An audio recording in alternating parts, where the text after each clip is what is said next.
आदरणीय सभापति जी, कांग्रेस की परेशानी कुछ और है। ये पचा नहीं पा रहे कि मोदी यहां तक पहुंचा कैसे। अब उनकी परेशानी बढ़ती जा रही है कि भाई पहुंचा तो पहुंचा, लेकिन अब तक टिका क्यों है। और इसलिए वे एक ही रास्ता उनके लिए बचा हुआ लग रहा है कि मोदी तेरी कब्र खुदेगा।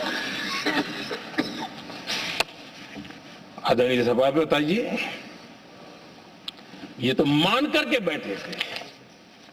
उनका लोकतंत्र, संविधान के कोई लेना देना नहीं। उनको तो लगता है कि प्रधानमंत्री पद उनके परिवार की जागीर है, उस पर कोई और बैठ नहीं सकता। ये जो उनके भीतर में नफरत पड़ी हुई है ना, मोहब्बत की दुकान में जो आग भरी पड़ी हुई है ना, उसका परिणाम है। और इसीलिए कोई क्यों बैठा, हमारा पैतृक अधिकार था, इसलिए मोदी की कब्र खोदने का नारा लेकर के वो चल रहे हैं। आदरणीय सभापति जी, कांग्रेस के शाही परिवार को देश ने दशकों तक अवसर दिया है। ऐसा नहीं है, देश ने आपके लिए भी अपना भविष्य दांव पे लगाया था, लेकिन आपने गरीबी हटाओ के नारे लगाए, गुमराह किया। लाल किले पर थे, कांग्रेस के एक भी प्रधानमंत्री के भाषण में गरीबी हटाने की बात ना आई हुआ, ऐसा नहीं हुआ है। लेकिन किसी भी प्रधानमंत्री ने गरीबी हटाने के लिए क्या किया, वो एक बार भी नहीं आया। वो नारे से अधिक कुछ नहीं था उनका। और मोदी ने रास्ता अपनाया गरीब को एम्पावर करने का, गरीब को सशक्त करने का। और मेरे देश के गरीबों को मैं सलाम करता हूं, उन्होंने देश की योजनाओं को समझा, स्वीकारा और अपने सामर्थ्य को बढ़ाने के लिए प्रयास किया। मैं देश के गरीबों का गौरवगान करता हूं कि हमारी नीतियों पर भरोसा करके, हमारी नीयत पे भरोसा करके उन्होंने भी अपने आप को खपाने के लिए कोई कमी नहीं रखी। और 25 करोड़ मेरे गरीब परिवार के भाइयों ने गरीबी को परास्त किया और खुद गरीबी से बाहर आए हैं। मैं उनको सलाम करता हूं। मेरे 25 करोड़ देशवासी जो निराशा में पड़े हुए थे, दूर एक आशा की किरण दिखाई दी, उठ खड़े हुए और आज हमारे साथ चल पड़े। आदरणीय सभापति जी, 2014 के पहले इम्प्लीमेंटेशन की बातें करते थे। हमारे यहां सैकड़ों लोग रेलवे क्रॉसिंग पर मरते थे। स्कूल की बस रेलवे क्रॉसिंग से जा रही है, 20-20, 25-25 स्कूल के बच्चे मरने की खबरें आती हैं।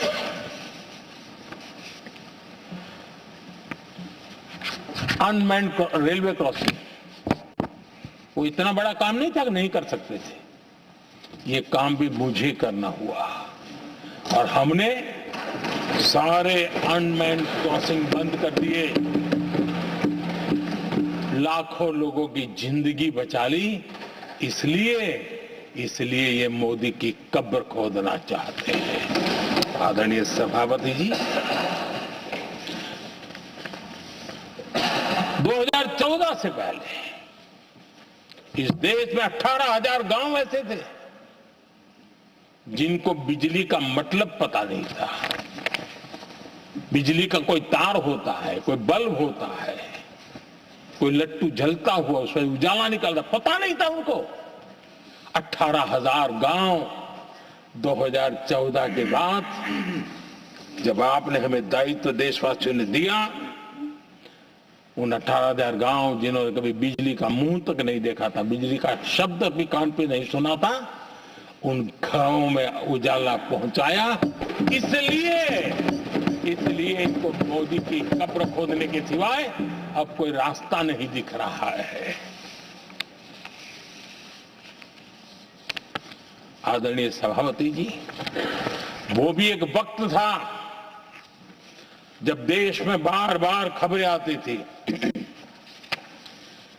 मीडिया में हेडलाइन हुआ करती थी, सरहद की स्थिति के संबंध में बयान आते थे। गोला बारूद नहीं है, बुलेट प्रूफ जैकेट नहीं है, बर्फ के बीच खड़ा है, बर्फ में खड़े रहने के लिए जो जूते चाहिए वो जूते तक नहीं उसके पास, ये खबरें आती थी। हमने देश के जवानों के लिए खजाने खोल दिए, देश के जवानों को जो चाहिए वो देने की जरूरत पड़ी। और इसलिए वो चाहते कि अब तो कोई रास्ता बचा नहीं है, बस कब्र खुदेगी मोदी की, यही एक रास्ता उनके लिए बचा है। आदरणीय सभापति जी, एक बार उत्तर प्रदेश के वर्तमान मुख्यमंत्री जी ने सदन में भाषण करते करते वो रो पड़े थे। दिमागी बुखार के कारण बच्चे, अनगिनत बच्चे मर रहे थे। इनको कभी सूझा नहीं कि इस दिमागी बुखार से मुक्ति दिलाई जा सकती है। आदरणीय सभापति जी, आंख की बीमारी ट्रकोमा, लोग परेशान होते थे, आंखें चली जाती थी और विज्ञान प्रगति कर चुका था, हो सकता था, वो नहीं कर सकते थे। हमने दिमागी बुखार से भी मुक्ति दिलाई और हमने ट्रकोमा से भी देश के लोगों की आंखें बचाई। यही सफलताएं हैं, यही संवेदनशीलता है, समाज के लिए जीने मरने का यही संकल्प है। पल पल, तिल तिल समाज के लिए बिताना, घिसना, झलना, वो उनको परेशान कर रहा है। तब जाकर के मोदी तेरी कब्र खुदेगी, ये मंत्र लेकर के चल रहे हैं, ये सपने देख करके चल रहे हैं और बातें लोकतंत्र की करते हैं। मोहब्बत की दुकान के साइन बोर्ड लगाते हैं। क्या सार्वजनिक जीवन में ऐसी नफरत होती है? आदरणीय सभापति जी, इनकी सरकार रिमोट से चलती थी, मेरी सरकार भी रिमोट से चलती है। 140 करोड़ देशवासी मेरा रिमोट है।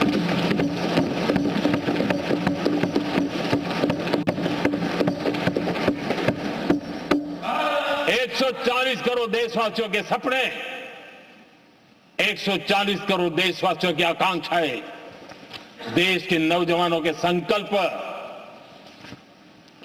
इनके लिए हम जीते हैं, इनके लिए सरकार चलाते हैं।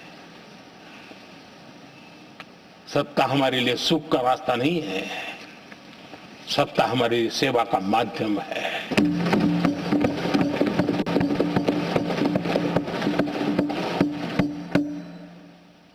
मुद्रा योजना, लाखों करोड़ों की मदद मिली, स्वरोजगार को बल दिया। कांग्रेस ने कभी स्टार्टअप कल्चर को प्रमोट ही नहीं किया। कुछ सैकड़ों में स्टार्टअप बेचारे अपने, उनको पता भी नहीं था। और इनका तो हाल ये है आदरणीय सभापति जी, अपने घर के स्टार्टअप को भी वो लिफ्ट नहीं कर पा रहे।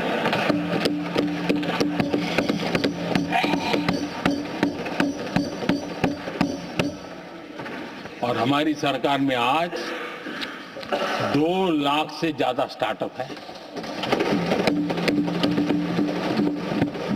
और जब सफलता एक के बाद एक जन सामान्य के दिलों को जीतती है ना, तब जाकर के उनके पास एक ही रास्ता बचा है, मोदी तेरी कब्र खुदेगी। लेकिन उस हमारा याद कीजिए, बीएसएनएल को लेकर के चुटकुले चलते थे, कार्टून बनते थे।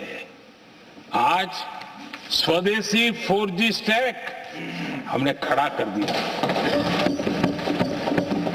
5G दुनिया में सबसे तेज गति से रोल आउट करने का काम हमने कर दिया। कम्युनिकेशन की नई जनरेशन, नई टेक्नोलॉजी, नई सोच, इसको हमने आगे बढ़ाया। और इसलिए दर्द जुबान पे आ रहा है, मोदी तेरी कब्र खुदेगी। आदरणीय सभापति जी, गरीब की सेवा ये मेरा सौभाग्य है। 4 करोड़ गरीबों को पक्के घर देना मैं जीवन में सुकून मानता हूं। बिजली, पानी, गैस का सिलेंडर, टॉयलेट की सुविधा, मुझे लगता है कि हाँ, परमात्मा ने मुझे सही दिशा में काम करने की प्रेरणा दी है। पहली बार गांव की महिला गर्व से कह रही है, हाँ मैं लखपति दीदी बनी हूं, तो दूसरी कह रही है इस साल तक मैं लखपति दीदी बन जाऊंगी। जो बन गई है उनको जब पूछता हूं, नहीं बोले साहब अब तो करोड़पति के लिए सोच रहे हैं। ये जो मिजाज बदला है, जो आत्मविश्वास बढ़ा है, और ऐसे देश के कोटि कोटि जनों के आशीर्वाद जिस इंसान पर हो, कोटि कोटि माताओं बहनों का जिस पर रक्षा कवच हो, नारे कितने ही लगा लो, कब्र तुम नहीं खोद पाओगे। ये देश की शक्ति, आशीर्वाद रूपी कवच, माताओं बहनों का मेरे प्रति जो भाव रहा है, जिस श्रद्धा भाव से मैंने माताओं बहनों की सेवा करने का काम किया है, जिनको कोई पूछता नहीं था उसको मोदी पूजाता है। यही करना है, और ये आशीर्वाद ही है जो इनको चूभते हैं, और इसलिए कब्र खोदना चाहते हैं। आदरणीय सभापति जी, चोरी करना जिनका पुश्तैनी धंधा है, जिन्होंने एक गुजराती की सरनेम भी चुरा ली,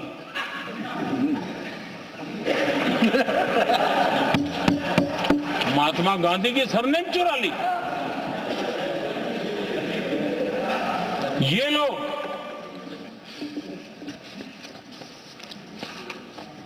और देश की जनता इतनी समझदार कि ऐसी पटक देती है, ऐसी पटक देती है लोगों को। आदरणीय सभापति जी, हम एक विकसित भारत का सपना लेकर के चले, और आज वो सपना देश के लोगों की ऊर्जा के कारण संकट में बदल चुका है। आज कहीं पर भी जाइए, हर कोई ये कहता है कि 2047 तक विकसित भारत बनना है, और मैं हैरान हूं,